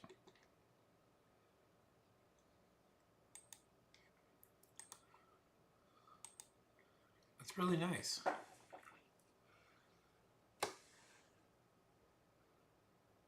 Oh, that's really sweet, Robin. That's really sweet.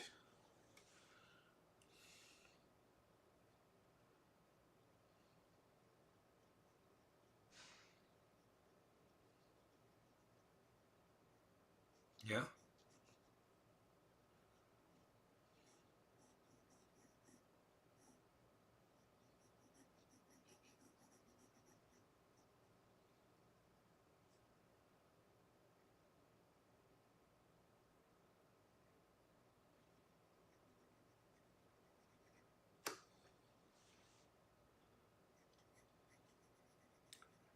My wayward son.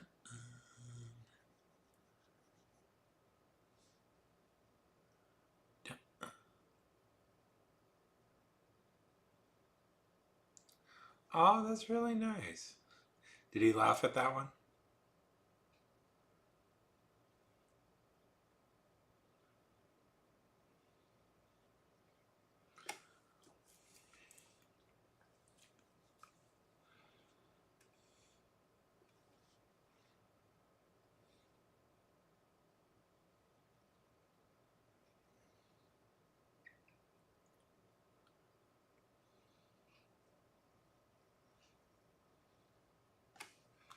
Also, hi, chicken rings, onion wings.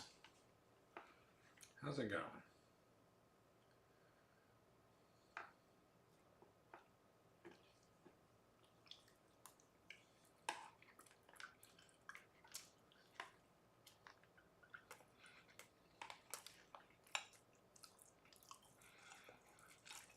Oh, that's really nice.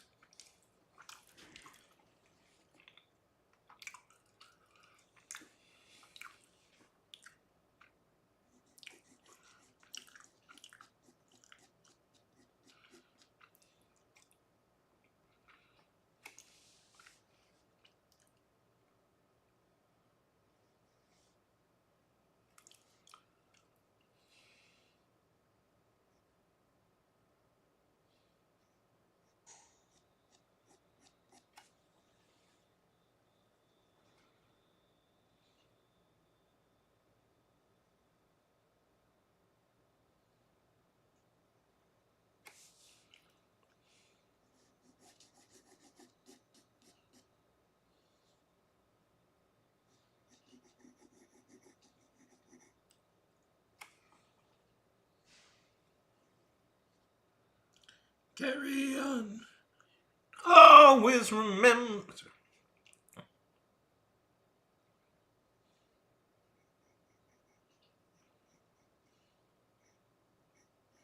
It's a really nice thing to do, Robin.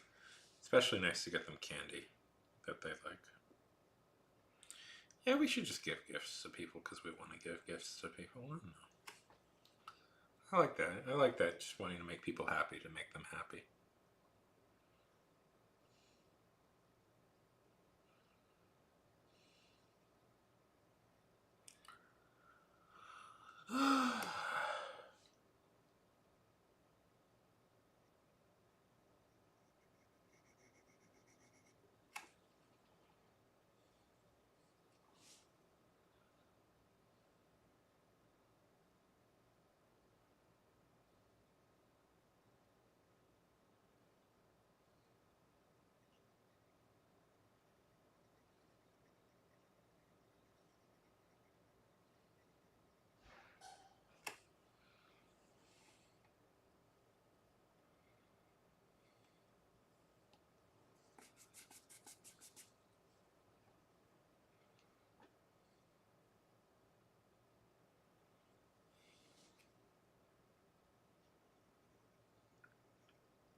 Yeah,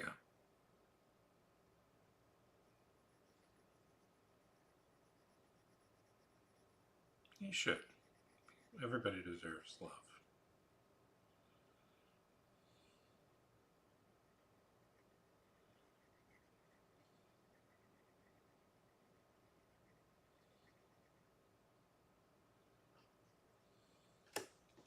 You can always remember.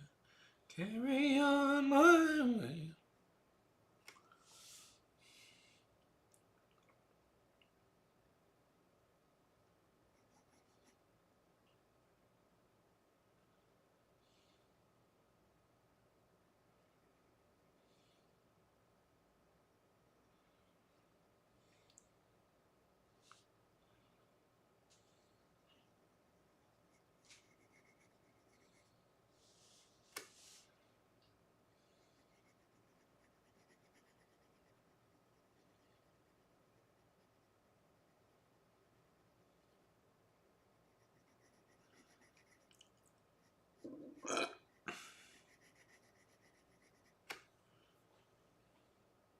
That's very sweet, Robin. That's very sweet.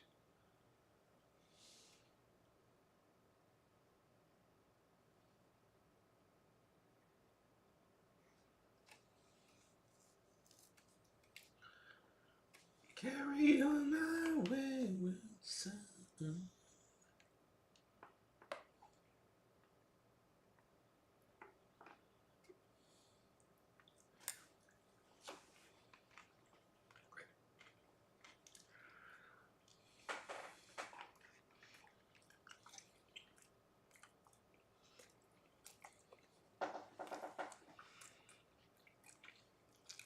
Oh,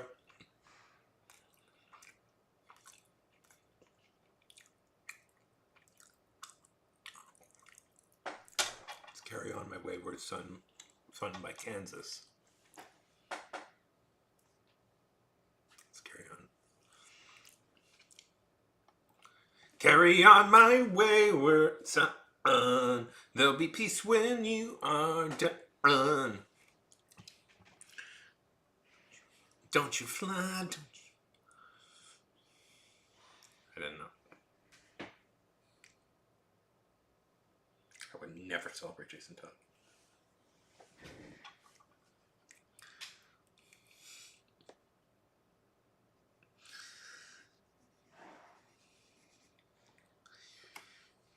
Yeah.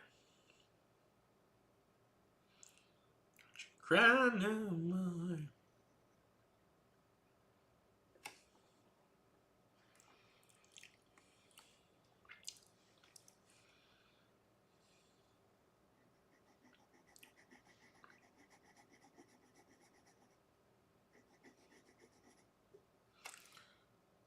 Yeah. Yes, I did. I really liked that show when I was younger. I have absolutely no interest in ever going back to it.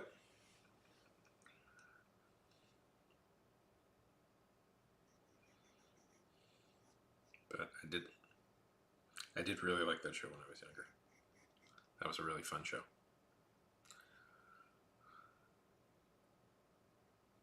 Uh, Bob Dylan's uh, uh,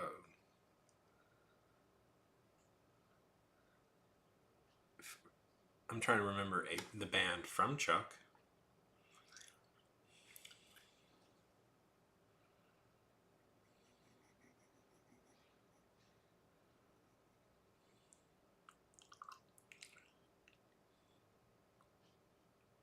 Been a long time since I've seen this show. It's been a long time since I've seen this show, Robin.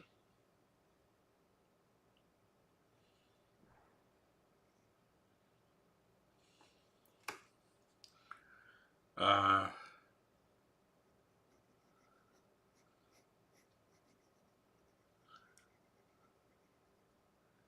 Vaguely.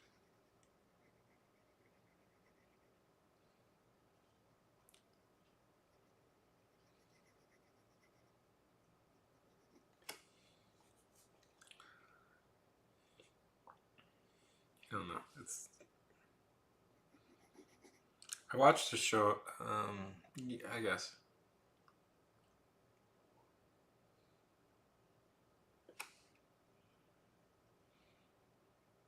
Uh, I'm really trying to rack my brain to remember it. I don't.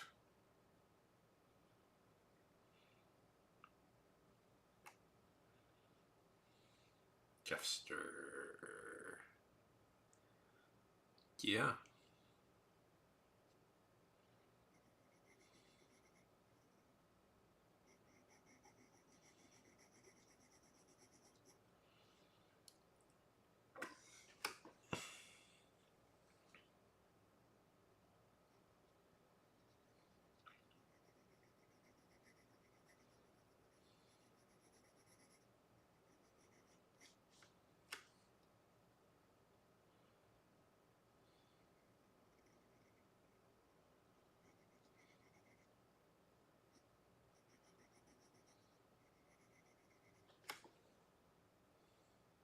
Yeah. I was too. I really like that show. I hate his guts. And if I never have to hear, and I never, ever, ever want to see his face on television ever again. Yeah, that's why I hate him.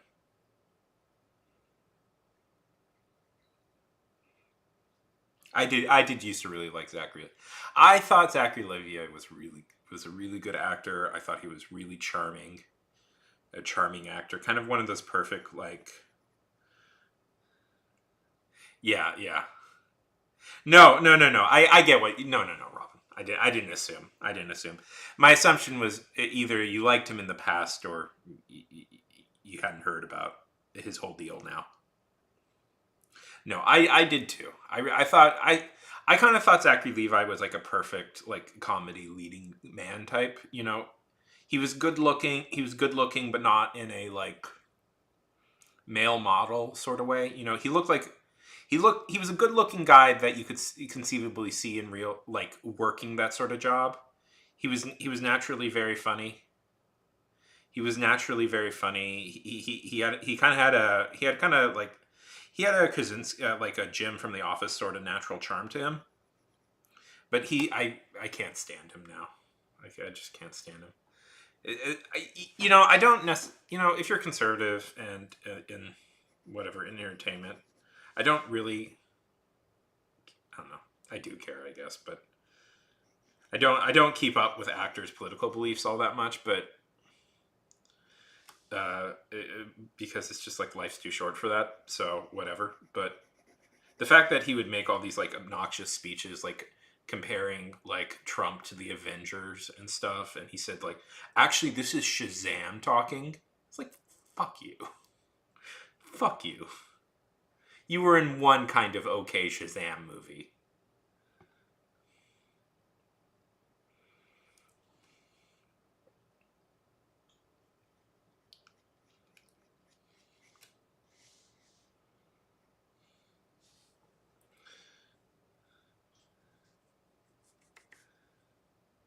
And his weird, like...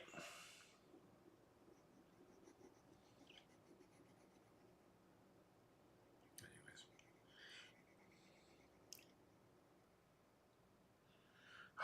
Don't get me started on RFK. No, Rob. Not RFK. RFK Jr. RFK Senior was a hero and died. Was a hero and died, and was tragically taken away from us. Yeah. RFK Senior was great. RFK Jr. is a gelatinous idiot who I hate.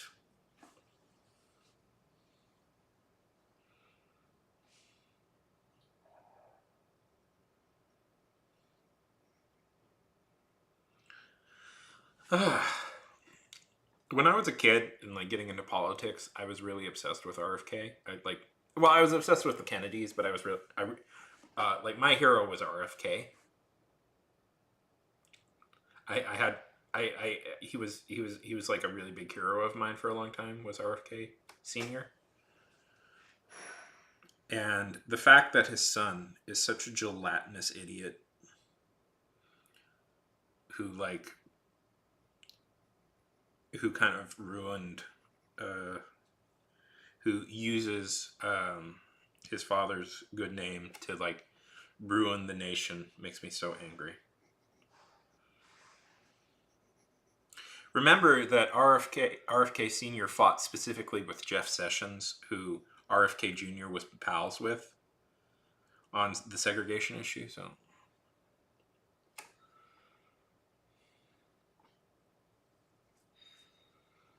it's like, yeah. The only reason RFK Jr. has any political career is because of respect they had for his father and sympathy for what he had to go through as a kid. And that frustrates me.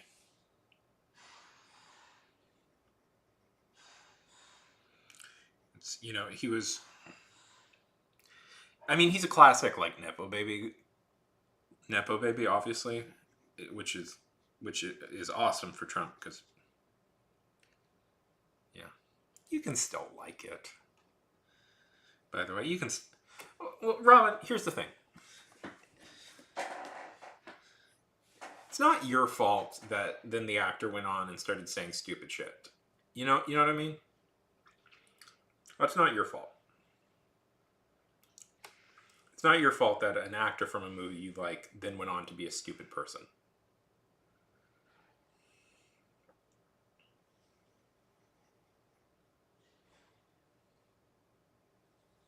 I know. I know. I appreciate that, but yeah. Here's what you do, Robin. You pirate the thing. You pirate it, and then you can watch it and feel confident that you're not putting money in his pocket. But yeah.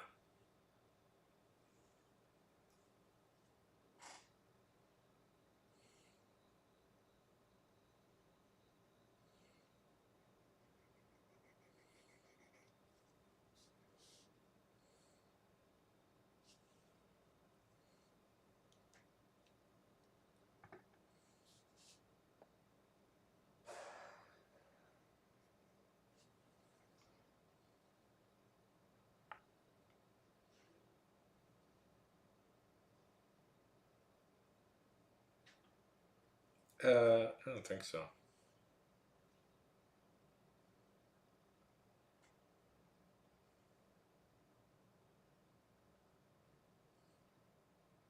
I don't know.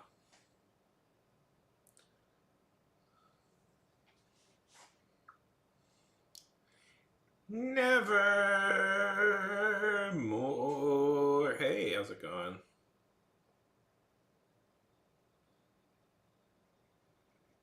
Maybe not. I just say pirate it. What a wonderful feeling.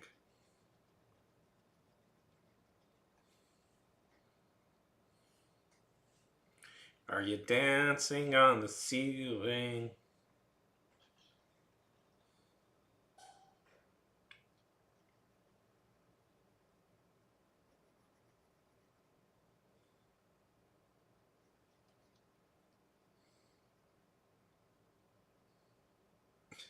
Really? Oh, that sucks.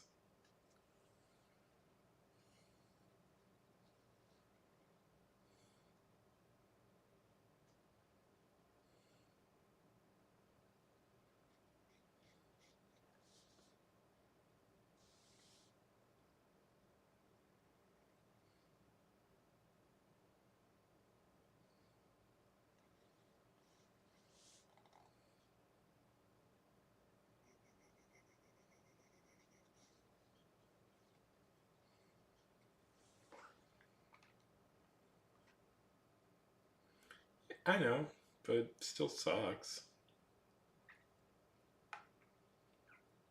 It's an annoying thing to deal with.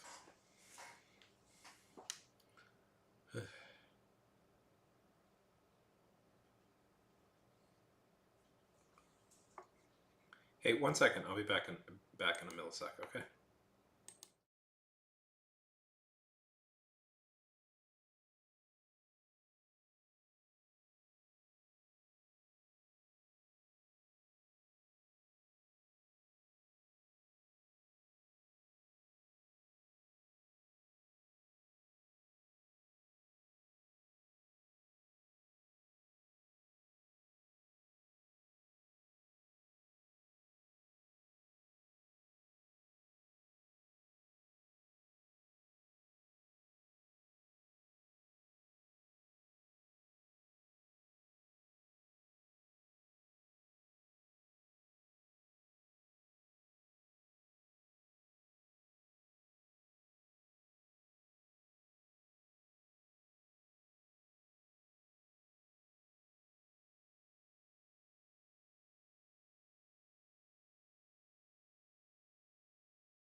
Okay.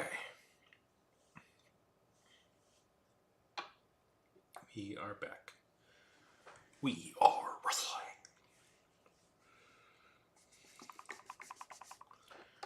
Oh, man. It's been a long day. I get very frustrated as of late because I have my sleep schedule is terrible right now. What it is I fall asleep. I've entered a strange sleep schedule where I sleep for 4 hours in the middle of the day and then 4 hours in the middle of the night, and then that's my sleep schedule. And I wish I wasn't doing that. I wish I was. I wish I was sleeping just normally throughout the night.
Aliens, maybe?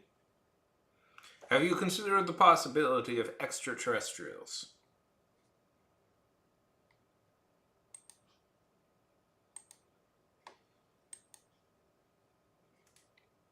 Or like a convention or something?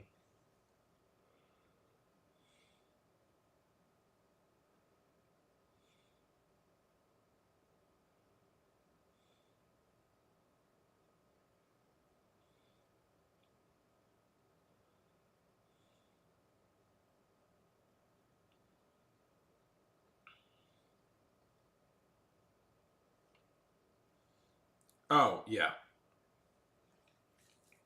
That makes sense.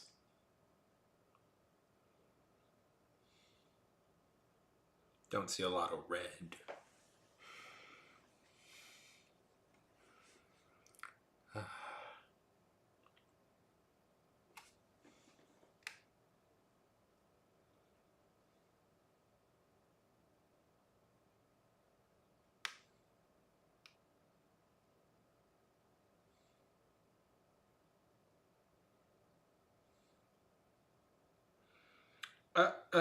What a feeling.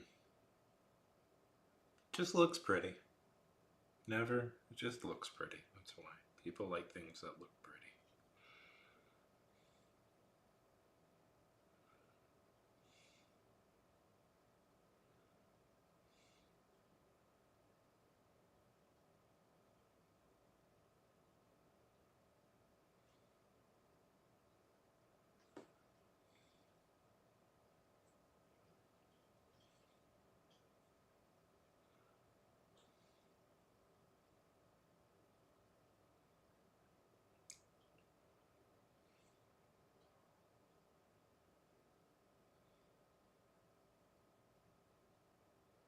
Okay. Have a good sleep, Never. Good talking. Good talking to you, good sir.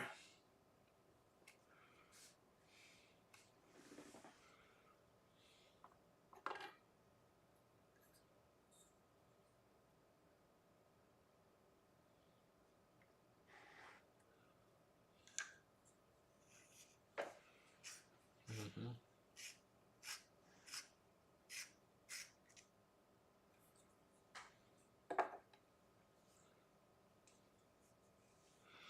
Oh, what a feeling.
Jason Todd sucks.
Carry on my wayward.